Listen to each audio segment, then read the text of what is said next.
నిత్య నిజాలు చెప్పే బిఎన్బి టీవీకి స్వాగతం. ఎక్కడా కూడా స్కిప్ చేయకండి, చూడండి.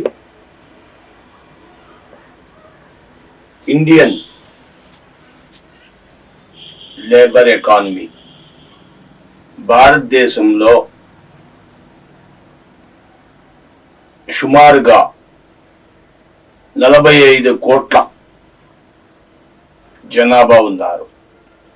వీళ్ళల్లో ఒక ప్రాంతము నుండి మరొక ప్రాంతమునకు వచ్చే ఉద్యోగులు స్కిల్ లేబర్ బీహార్ నుండి, అటు తమిళనాడు నుండి, ఆంధ్ర నుండి వలస కార్మికులు వల్ల భారతదేశంలో చాలా ఇబ్బందులు పడుతున్నారు. స్థానిక లేబరు చాలా ఇబ్బంది పడుతున్నారు. ఎందుకయ్యా? స్థానిక ప్రభుత్వంలో జరిగే పద్ధతులు వేరుగా ఉంటాయి. భిన్న భిన్న ప్రాంతాల్లో భిన్న భిన్న పరిస్థితులు ఉన్నాయి. ఒక్కొక్క ప్రభుత్వం ఒక్కొక్క పథకం తీసుకొచ్చి ఆ పథకానికి అక్కడ ఉన్న లేబర్ ఆల్మోస్ట్ 90% లేబరే ఉన్నారు అనటానికి ఆశ్చర్యం లేదు, అతిశయోక్తి లేదు. ఇది $1 మిలియన్ ప్రశ్న. ఎందుకంటే కార్పొరేట్ ఎంప్లాయ్ కూడా లేబరే. అత్యున్నత శ్రేణిలో చదువుకున్న IAS కూడా లేబరే. ఏంటి వీళ్ళు లేబర్ అంటారు మీరు అంటే, ఎవరైనా సరే తను చేసే పనికి వేతనం తీసుకునేవారు లేబర్ కిందే వర్తిస్తారు. వాళ్ళకి లేబర్ యాక్ట్ ప్రకారంగా వాళ్ళ ఉద్యోగాలకు, వాళ్ళ జీవితాలకు సంబంధించిన ప్రతి రూలు వర్తిస్తుంది. ఉదాహరణకు, ఒక కంపెనీలో ఒక ఎంప్లాయ్ పనిచేస్తున్నాడు. ఆ ఎంప్లాయ్ని ఇమ్మీడియట్లీగా తీసేయాలంటే లేబర్ ఆఫీస్ ఒప్పుకోదు. ఎందుకంటే వాళ్ళకు ఒక సిస్టమ్, ఒక స్ట్రక్చర్ ఉంటుంది. ఇన్నాళ్ళ ముందు పర్మిషన్, నోటిఫికేషన్ ఇవ్వాలి. ఇన్నాళ్ళ ముందు వాడిని తీసేసినా ఇన్ని రోజులు జీతం ఇవ్వాలి. ఇది ప్రొసీజర్ ఒక స్టేటస్ ఉంటుంది. అది ఇప్పుడు ఇంటర్నేషనల్ లేబర్ ఆర్గనైజేషన్ ILO 2025 నాటికి భారతదేశం ఎదగాలి. అంచెలుగా ఎదుగుతున్న భారతదేశం ఒక్కసారే ఎదగాలి. ఎందుకని? ఇక్కడ మేజర్ ప్రాబ్లం, ఒక కేడర్ కి, ఇప్పుడు IT ఎంప్లాయీ, ఇంకా కొంతమంది IASలు, IPSలు, వీళ్ళందరికీ కొన్ని రూల్స్, నిబంధనలు ఉన్నాయి. కానీ వేరే 31 కేటగిరీస్, ఎలక్ట్రీషియన్, ప్లంబర్, తాపీ మేస్త్రి, వడ్రంగ్ మేస్త్రి, కరెంటు, అదే విధంగా శానిటరీ, వీళ్ళందరికీ కూడా ఈ స్కీమ్స్ వర్తించవు. ఈ లేబర్ స్కీమ్లు ఏం వర్తించవు. ఒక షాపులో ఉద్యోగం చేస్తున్నాడు, వాడికి వర్తిస్తుంది. కానీ స్కిల్ లేబర్ ఎవరైతే డైలీ వేజెస్ చేస్తున్నారో వీళ్లకు వర్తించవు. కానీ వీళ్ళకి పై అత్యున్నత స్థాయిలో ఉన్న నెలకు ₹1,00,000 సంపాదించే వాడికి ఏదైతే రెంటల్, కరెంట్, వాటర్ బిల్స్ ఏవైతే వర్తిస్తాయో అవన్నీ కూడా వీళ్ళకి వర్తిస్తాయి. వాళ్ళకి ఉన్న సెక్యూరిటీ వీళ్ళకి లేదు. మినిమం లైఫ్ సెక్యూరిటీ లేదు. కనీస వేతనం సౌకర్యం లేదు. ఎందుకని? Why it is happening? ఎందుకు జరుగుతుంది? Only the thing is there is no mutual understanding between the government and the business people and the government and the public. Public కి ప్రజలకు అనుసంధానం లేదు, వాళ్ళకి వీళ్ళకి ఒక రిలేషన్షిప్ లేదు. ఏంటంటే గవర్నమెంట్ ఇప్పుడు ఉదాహరణకు మన స్టేట్ ఉంది, చంద్రబాబు హయాంలో ఒక రకంగా ఉంది, వాజ్పేయి హయాంలో ఒక రకంగా ఉంది. ఫర్ ఎగ్జాంపుల్ ఉల్లిపాయ ఒక రేట్ ఉంది, లేక కరెంటు ఒక రేట్ ఉంది. ఒకనొక రోజుల్లో యూనిట్ ₹10 ఇచ్చారు, ఇవాళ అదే యూనిట్ ₹9, ₹10. ఈ సామాన్యుడు అంత బిల్లు కట్టాలంటే వీడికి కష్టం. అదే కార్పొరేట్ పీపుల్ ఉన్నారు, వాళ్ళకి అది ₹9 పెద్ద సమస్య కాదు, ఒక రాలిపోయిన ఎంట్రుకతో సమానం. ₹9 కట్టేస్తున్నాడు. ఈ సామాన్యుడు ఆ ₹9 కట్టాలంటే వీడు నలిగిపోతున్నాడు, ఇబ్బంది పడుతున్నాడు. కార్పొరేట్ కంపెనీ ఎంప్లాయ్ ఒక 50,000 జీతం అద్దెలో ఉంటాడు అనుకుందాం. ఈ సామాన్యుడికి 5,000 అద్దె లేకపోతే ఎక్కడ ఇల్లు లేదు, ఇల్లు దొరకట్లా. వీడికి ఈ రోజుకి ₹1,000, ₹500 ఉన్న దాన్ని ₹800, ₹700 చేస్తున్నారు లేబర్ని, కానీ పెంచుతున్నారు. కానీ అంతే రేట్లో ఇలాగా ఇది పెరుగుతుంది. ఇది ఎప్పుడైతే పెరుగుతుందో ఇది పెరుగుతుంది, ఇది పెరుగుతుంది, ఇది పెరుగుతుంది, ఇది పెరుగుతుంది, ఇది పెరుగుతుంది. కందిపప్పు ₹120 కేజీ, వీడు అలా పెరిగాడు. అక్కడ ₹180, ₹160, $200 ఇలా పెరుగుతూ పెరుగుతూ పెరుగుతూ ఎలా అవుతుంది. ఎప్పుడు తగ్గుతుంది? పెరిగిన రేట్లు తగ్గేది లేదు. మినిమం గవర్నమెంట్ పథకాలు వచ్చి 50 యూనిట్లు ఫ్రీ, 30 యూనిట్లు ఫ్రీ, 200 యూనిట్లు ఫ్రీ, 300 యూనిట్లు ఫ్రీ అని కరెంటు ఫ్రీ ఫ్రీ అంటున్నారు. కానీ ఎంతమందికి ఇస్తున్నారు ఈ పథకాలు ఎవరికి తెలియదు.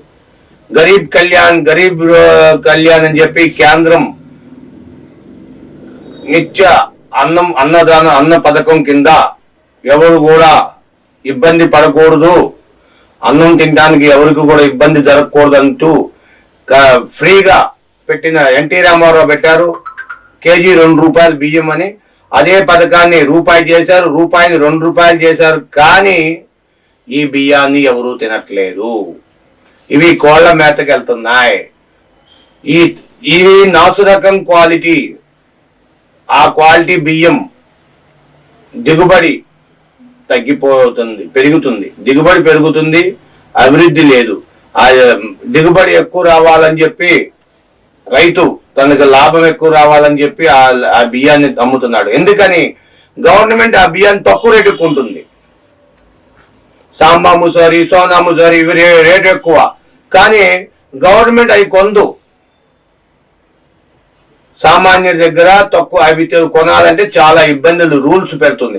అందుకని ఈ ఉచిత పథకంగా ఇచ్చే బియ్యాన్ని రైతు వేస్తున్నాడు. ఇలా చేసేటప్పటికీ రైతుకి గిట్టుబాటు ధర తగ్గిపోతుంది. గిట్టుబాటు ధర తగ్గిపోయేటప్పటికి దానికి ఇవ్వాల్సిన క్వాలిటీ ఇవ్వకుండా రైతు ఒకప్పుడు పెంట పోగులు ఇవన్నీ వేసి ఆ రైస్ ఇంత తిన్నా సరే అంత తిన్నా సరే దానికి కావాల్సిన పోషకాలు వచ్చేవి. ఈవేళ ఆ పోషకాలు లేవు.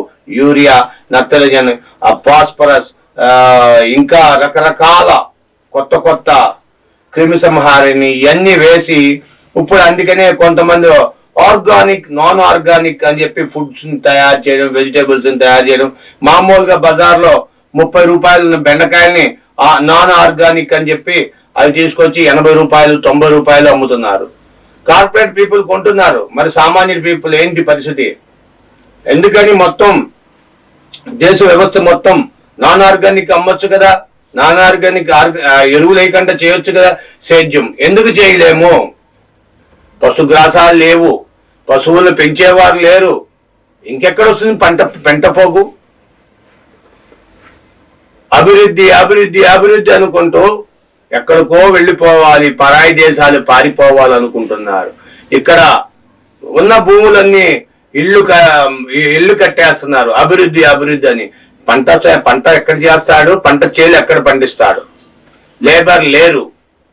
అన్ని మిషన్లు, వరి కోత మిషన్లు, వరి నాటుల మిషన్లు, రకరకాల మిషన్లు వచ్చేసి లేబరు పరాయి ప్రాంతాలకు పారిపోతున్నారు.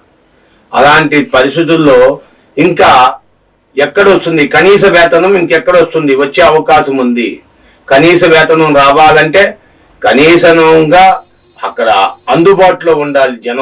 జనం అందుబాటులో ఉంటే, వారు అభివృద్ధిగా స్థిరస్థాయిగా ఉంటే, ఒక స్టాండర్డ్ గా ఉంటే అభివృద్ధి దానికి సాధ్యమవుతుంది. అభివృద్ధి మార్కెట్ రేట్లు పెంచేస్తున్నారు. ఈ 10% ఎవరైతే ఉన్నారో ఈ 10% వ్యాపారస్తులు. ఈ వ్యాపారస్తులు ఆడిన ఆట పాడిన పాట. ఈ ఆటల వల్ల ఈ ఎప్పుడైతే లేబర్ కి జీతం వేతం పెరుగుద్దో వీళ్ళు సమానం అవడానికి ఒప్పుకోరు. వీళ్ళంతా ధనికులు. ఈ ధనికులు టాటా, బిర్లా, పెద్ద పెద్ద కంపెనీ సంస్థలు సామాన్యుడిని బతకనివ్వకంట.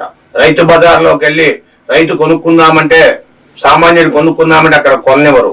అక్కడ తక్కువ రేట్లు, తక్కువ రకం, నాచు రకం క్వాలిటీ అమ్ముతున్నారు.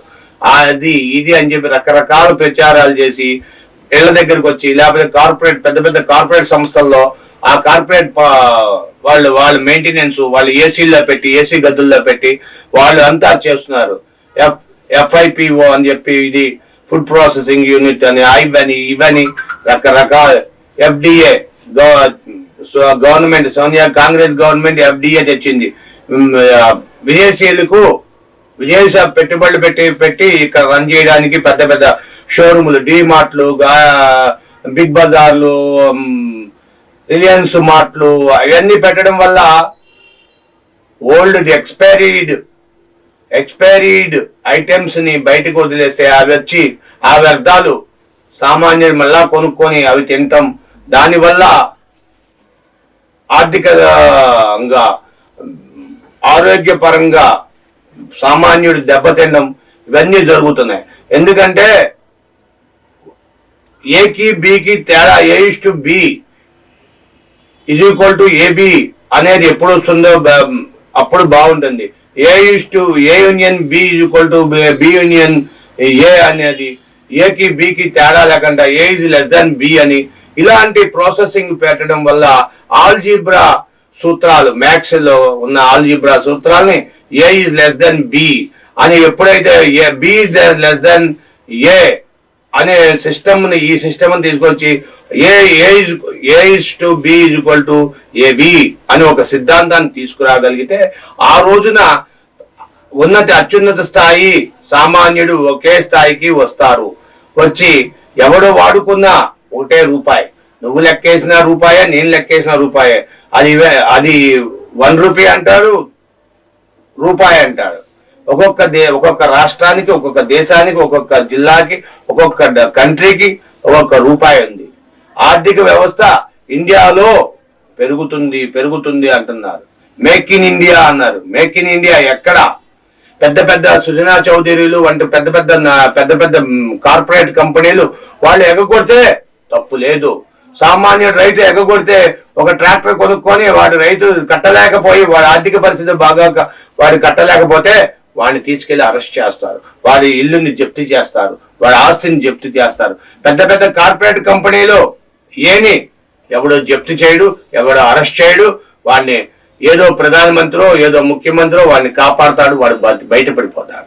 కానీ ఈ బి ఎక్కడా కూడా బ్రతికి బట్ట కట్టకంట వాడి కుటుంబాన్ని చిన్నాభిన్నం చేసుకొని వాడు ఏ అవ్వాలని చెప్పి బి చాలా ప్రయత్నాలు చేసి వీడు కడుపు ఒక ముద్దకు తింటే ఎక్కడ తగ్గిపోతా, వీడి పిల్లలు ఎక్కడికి ఎప్పుడు అవుతారో, ఆగిపోతారేమో అని వాడి పిల్లల్ని చేయడానికి వీడు బి కింద ఉండి, బి అంటే బ్యాక్వర్డ్, వీళ్ళు వెనకబడిపోయి ఈ చివరాఖరికి మృత్యువలలో పడిపోతారు. ఆ బిడ్డలు తల్లి చూడకంట ఈవేళ వృద్ధాశ్రమాలు పెరగడానికి కారణం వాళ్ళు తినక వీళ్ళని పెంచి పెద్దవాడిని చేసి ఏలో తీసుకెళ్లి కలిపితే వీడిని బి కింద తీసుకెళ్లి బిచ్చగాన్ని చేసి తీసుకొచ్చి వృద్ధాశ్రమాల్లో పడేస్తున్నారు. దానివల్ల ఎప్పటికీ కూడా ఇండియాలో ఆ ఆర్థిక సమానత్వం రానివ్వరు. ఆర్థిక సమానత్వం వస్తేనే కానీ ఇండియా బాగుపడుతుంది, ఎకనామికల్ గా డెవలప్ అవుతుంది. మీ విలువైన అభిప్రాయాలను కామెంట్ రూపంలో తెలియచేయండి, లైక్ చేయండి, షేర్ చేయండి. Thank you for watching our channel. Thank you.